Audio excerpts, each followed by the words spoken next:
Good morning, everyone. Anyone?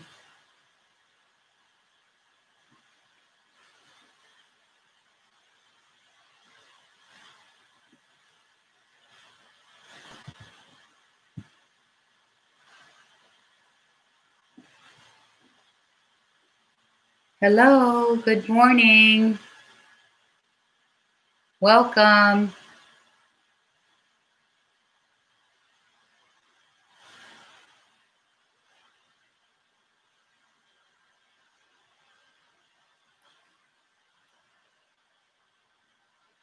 Who's on with me this morning?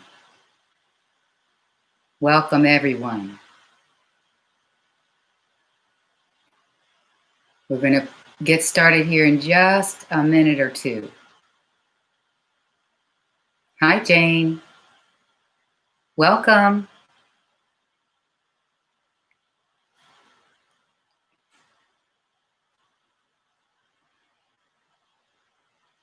It's a beautiful day here in Northern Virginia. I hope it is for you wherever you are. Good day to practice yoga. Every day is a good day to practice yoga, right? Well, there's Ray. Of course, Ray is with me. All right. Hi, Ray. Good morning. Glad you're here.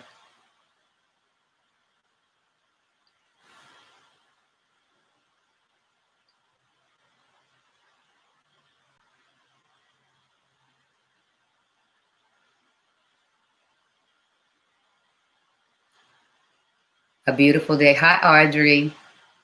Beautiful day in Arlington, too. Yes, for yoga. Awesome. We'll go ahead and get started. Okay? I'll start with an official greeting. Okay? Hi. Welcome to Sun and Moon Yoga Studios YouTube channel. I'm Carol Stehl. And my choice for these classes usually centers around something I'm working on, right? I think a lot of teachers do this. And today I chose for our practice equanimity, because that's precisely what I've been working on. And I think it's actually a lifetime project, at least for me. Equanimity is upeksha in Sanskrit, is the fourth of the Brahma Viharas. In the first chapter of the Yoga Sutras, Patanjali describes upeksha or equanimity as the willingness to observe experience without getting caught in the reactivity to it. Okay? The willingness to observe experience without getting caught in reactivity to it. That's a big one, right?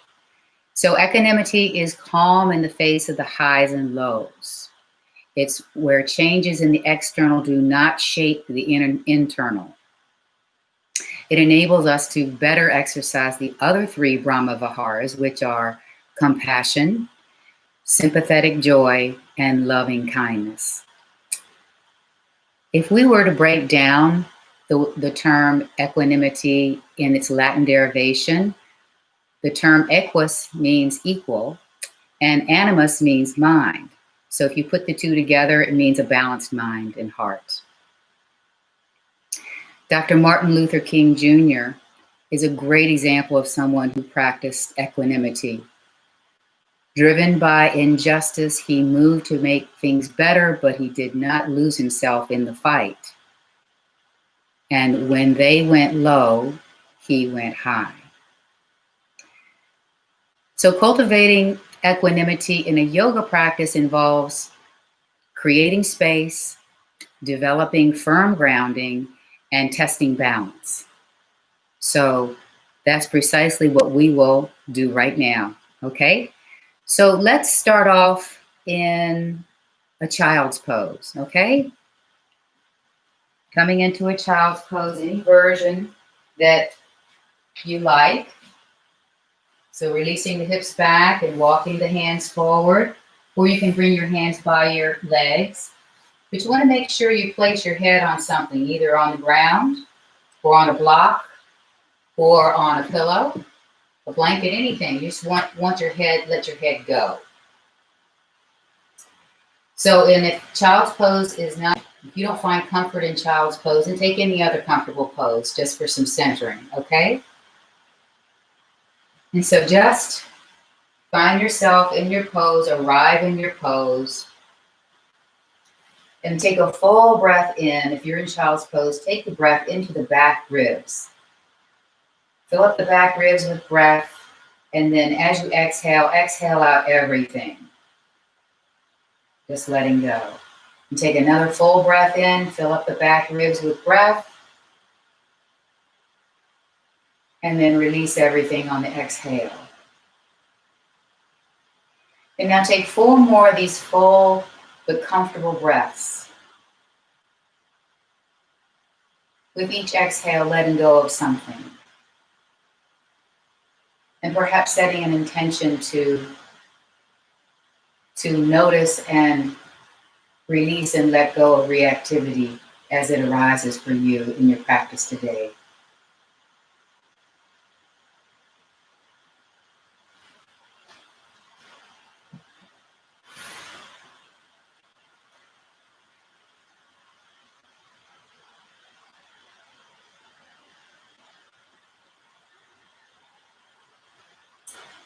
And after your last breath, last full breath, go ahead and extend the arms forward as far as you can reach them, lifting the elbows up, spread the fingers wide, and then keep the hands where they are, and on the breath in, come up to a hammock back position. So arching the back slightly, draw the shoulders back, and perhaps look up at the ceiling. And then curl the toes under, and on exhalation, we're going to lift the hips up and just lift into a gentle downward facing dog. Just make it a real easy one. And then on the inhalation, come back to the hammock back shape or the cow, and then release back to child's pose. So we're just going to link those 3 poses together and flow through them as we breathe in and out. So inhale, coming up to the cow. Curl the toes, and you can keep your toes curled under the whole time. Exhale, lift into downward dog. Inhale, coming back to the cow. Exhaling back to the child's pose, and keep the arms extended forward, way forward. And this just keep going between these 3 poses: child's, cow, dog. Back to cow, and then child's. And just keep going, and feel free to customize this in any way you'd like. You can stop in any pose, move around in it, or just hold it. Delete a pose or add another pose. Just make it work for you. Just warming up the body.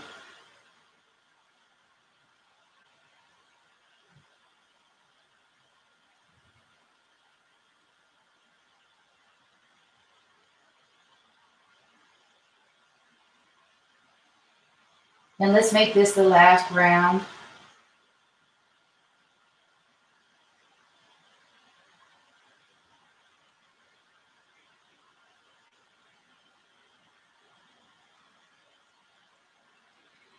And then coming back up to table with a level back.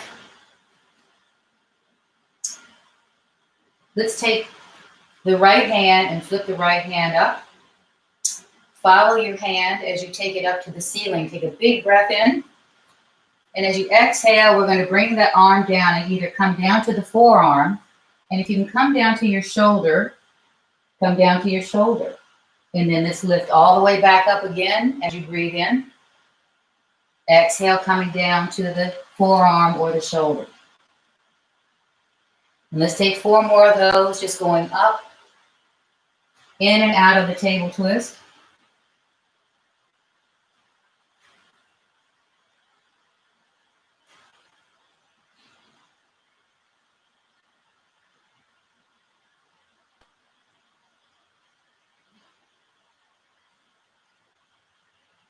And this is the last one. And let's hold here for 3 breaths.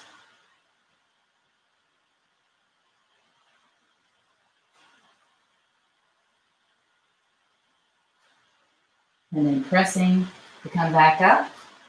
And let's take the other side, okay? So flipping the left hand over, take it all the way up as you breathe in. As you breathe out, come down to the forearm or the shoulder. Inhale, coming up, sweep. Exhale, coming down. And again.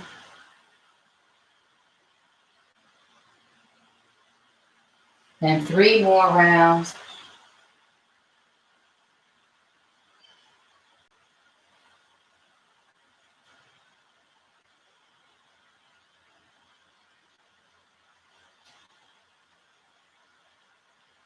And then holding in your table twist.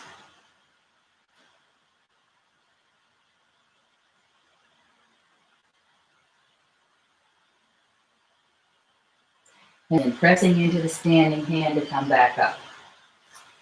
Okay, so now let's set up for downward facing dog again. Curl the toes, and we'll lift the hips up, push them back. Now open wide across the collarbones, make a lot of space there. And then coming forward, come forward into plank. Shoulders over the wrists. And now we're going to move into a side plank, and I'm going to offer three options for you. You can drop the back knee, the left knee, and then pivot the right foot and slide it back behind the other foot, okay? And then open up the rib cage, rotate, and then take the arm up. That's one option. The second option is from plank. You pivot, just pivot both feet. One is in front of the other, and the front foot is flat, and rotate the rib cage, take the arm up. And the other choice would be the most challenging. So from plank, bring the feet together, roll and pivot, and the feet are stacked, okay? And then take the arm up. And breathe here, noticing any self-chatter, noticing any reactivity, any self-criticism or any self-congratulatory comments in your head. Let those, just let them go. And then bring the hand down. And let's come back to plank and release the knees down. And let's just come to sitting in Vajrasana, Thunderbolt pose. If Thunderbolt pose isn't comfortable for you, just take any comfortable pose just for a rest.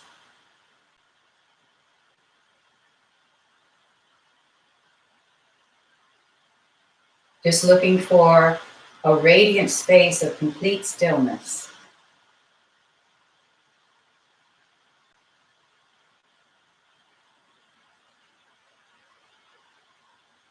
And now let's go ahead and take the other side. You don't have to turn. I'm going to turn so I don't turn my back to you.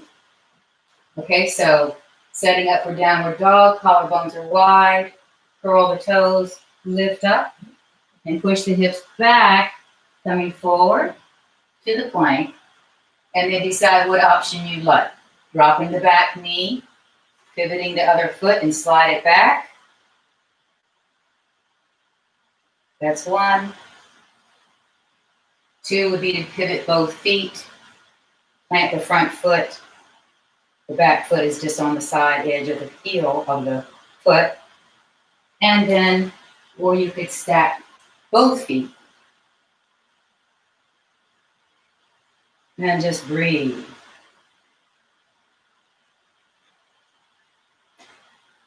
And let's take one more breath here. And then let's come out of the pose mindfully and come to sitting in Thunderbolt for a few breaths.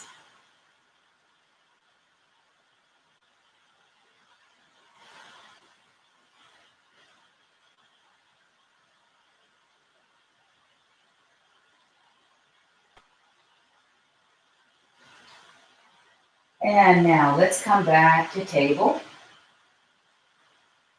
pose, and let's step the right foot forward, coming up to on your fingertips, or you can use your blocks underneath your hands. Okay, and so let's curl the back toes under, Lift into the high lunge, roll back and forth on the ball of the foot. And let's plant the back foot at an angle and get it really grounded and solid in the back. Okay, so flattening the foot, front knee is bent. So tone the belly slightly, and now let's lift, coming all the way up with the arms in Warrior One. And just kind of slide your right hip back as you draw the left hip forward. Pushing into that back foot to make sure it's grounded. And now if you'd like, you can bring the palms of the hands together and interlace the fingers, all but the index fingers. They point upwards. And then start to lean forward a little bit. And then hop off the back foot and bring it up a little closer. And so we're just going to start balancing here in Warrior Three. So you can just opt to place, pull the back foot off the floor, just playing around with the big toe coming up. Or you can lift the leg a little further, hinging at the hip and coming forward. Bringing your arms parallel to the head. Just noticing any reactivity to how you are practicing this pose.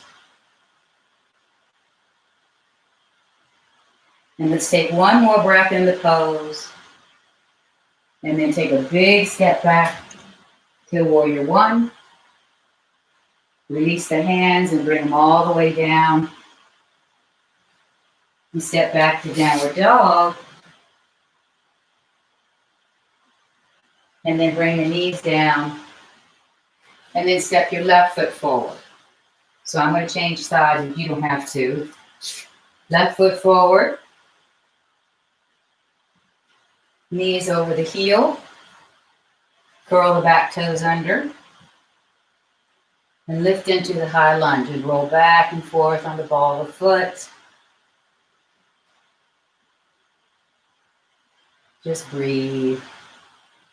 And now let's plant the back foot. Make sure it's flat. You want that for stability.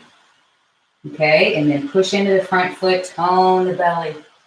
Bringing yourself all the way up. Arms up. And slide the left hip back and the right hip forward. And let's bring the hands together. Interlace the fingers.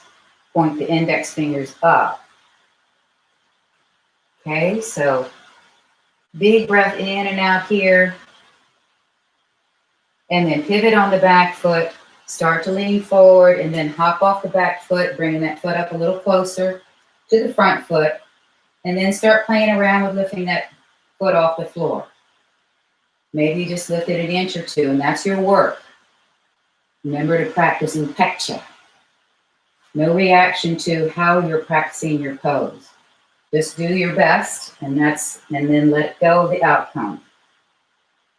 And then coming into your pose as far down as available to you. And breathe.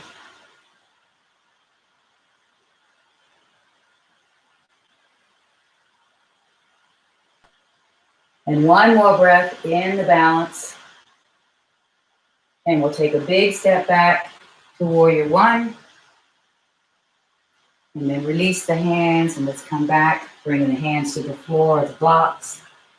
Pivot on the back foot and step back into Downward Dog once again.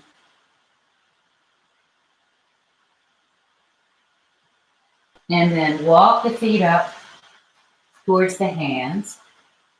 And then let's come up to standing, nice level back.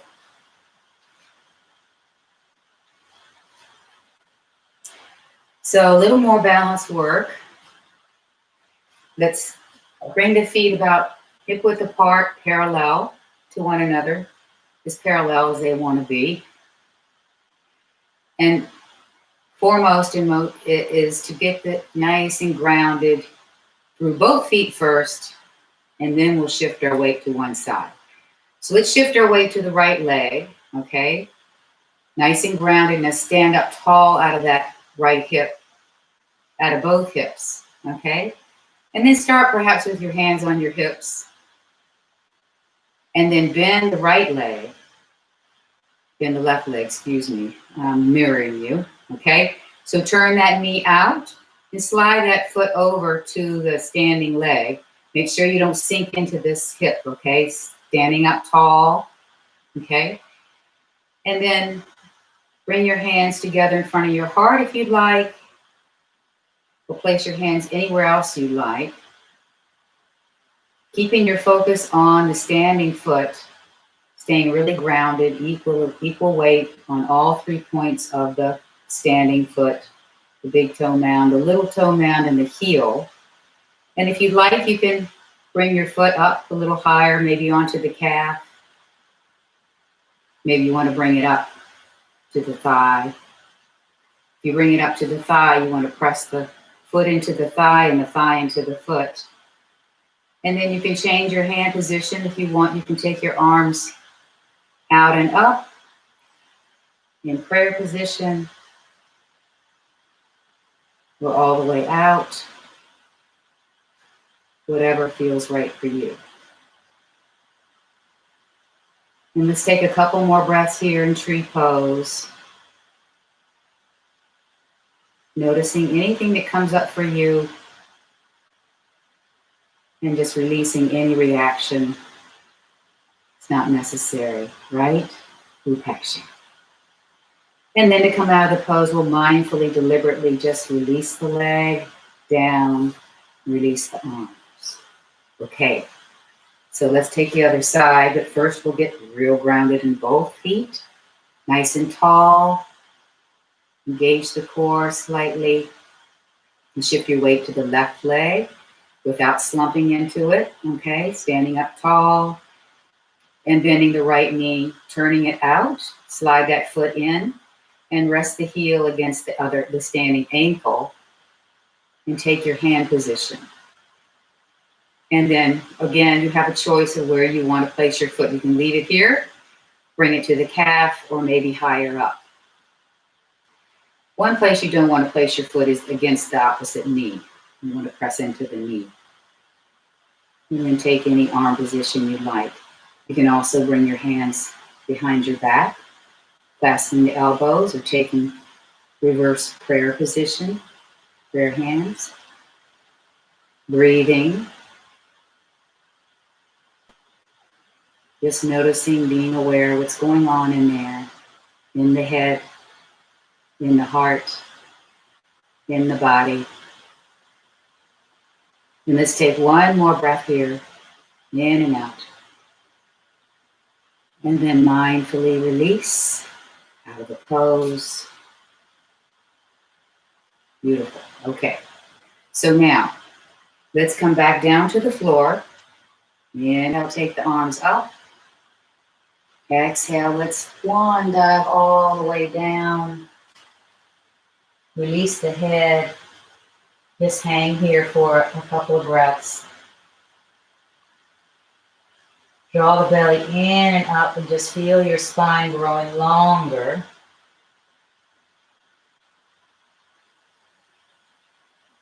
And then from here, bend the knees and just release your bum to the floor. Just come to sitting. And so we're going to take a what's called half Malasana, okay, with a heart opening variation. But I'm going to give you another option. So option one would be to do the full Malasana, and you can place your heels on a folded blanket or on the edge of a pillow. So it would look like this: heels on the back of the heels on the blanket, and separate the feet a little wider apart, and then coming into just bending down, coming into the squat. And hands in prayer position, hands in front of the heart. That's your one option. And then another option would be to come back to sitting on the floor and stand one foot on the floor and bring the other foot in, bend the knee and bring the heel in close to the perineum, okay? And then from here, just lean over to the side, just place your hand on the floor next to the foot that's standing, and then take the opposite arm up.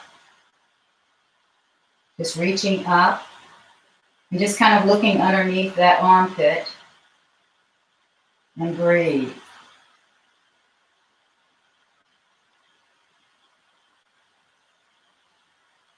Just looking for the stillness. Just releasing any mind chatter. Just going behind it. Looking for the stillness. It's always there. At the center of your being. Let's take one more breath here. And then release the arm down. Good. So now let's bring the both knees back up. Then lower the opposite knee. Stand the other foot on the floor. Okay. And now we're going to roll onto the shin of the front foot and flatten the other foot on the floor. So I didn't do this on the other side. Now I apologize. We need to roll up on the shin, okay? And then release that hand down to the floor and lean onto that side to the standing foot. And then take that opposite arm up and just look underneath the shoulder.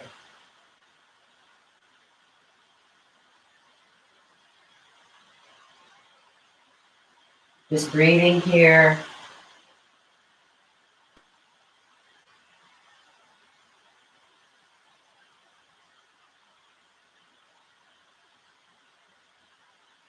And one more breath. In and out. And then release the arm down. And let's try the other side the right way. My apologies. Okay, so now stand the other foot on the floor. Bring the opposite foot in close. And then one hand in front, one hand behind the leg on the floor. And roll yourself up so that you're sitting on the heel. Okay? Now, so we'll lean into the standing leg. Okay? And just place your hand on the floor, palm up, and then take the opposite arm up. Now that works better, doesn't it? And just breathe.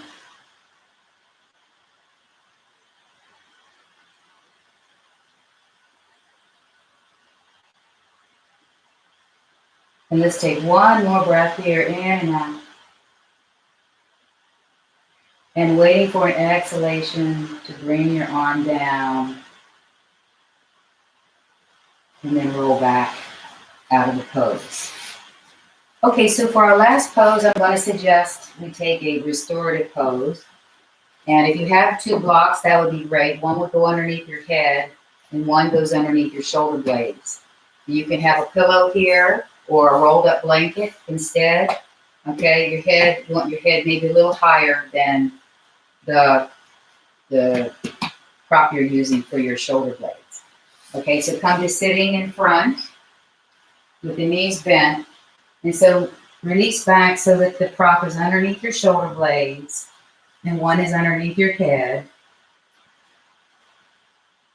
And then bring the feet together and then release the knees out to the sides in reclined bound angle pose.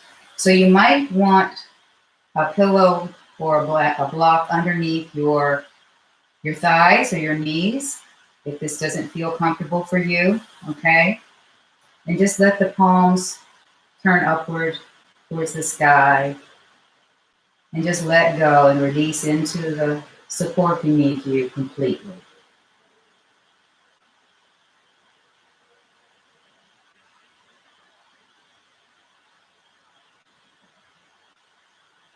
Just keep letting go. Looking for a place of radiant stillness. It's always there. Waiting for you to connect with if you haven't already.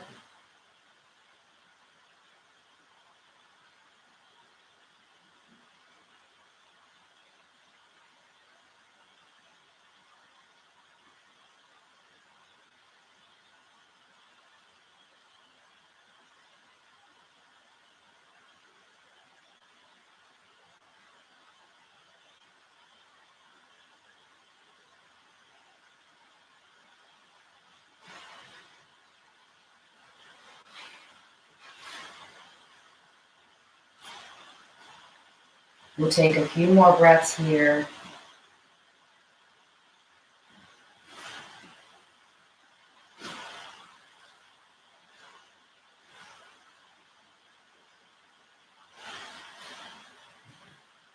And feel free to stay in this pose longer if you'd like.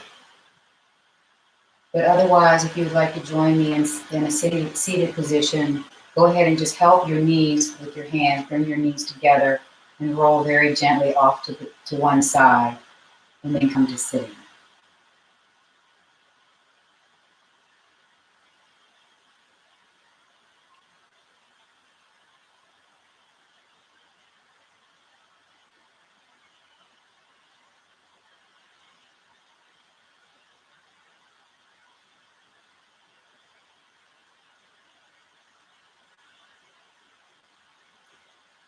And so perhaps going forward, notice where you might get caught up in reactivity, and practice just letting things happen.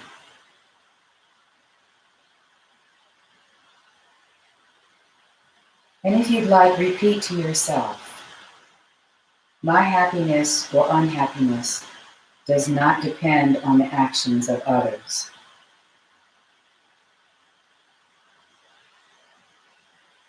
May I not be caught in reactivity. I am here, I am whole, I am enough.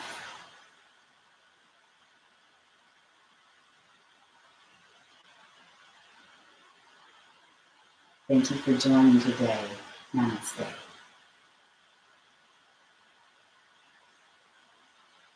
May you be equanimous.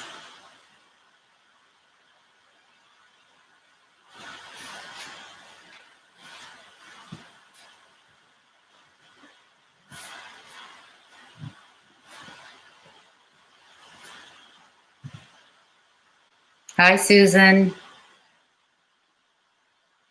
Nice to have you with us too today. I hope you all have an equanimous day. And thank you. You're very welcome. It's my pleasure as always. Take good care. Stay tuned for yoga tomorrow morning at 10. You're welcome, Ray. My pleasure.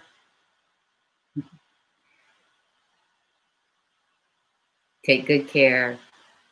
I'm glad you enjoyed it, Audrey. You feel grounded. Okay, good. Awesome. Y'all have a wonderful day. Stay safe, stay healthy. See you next time.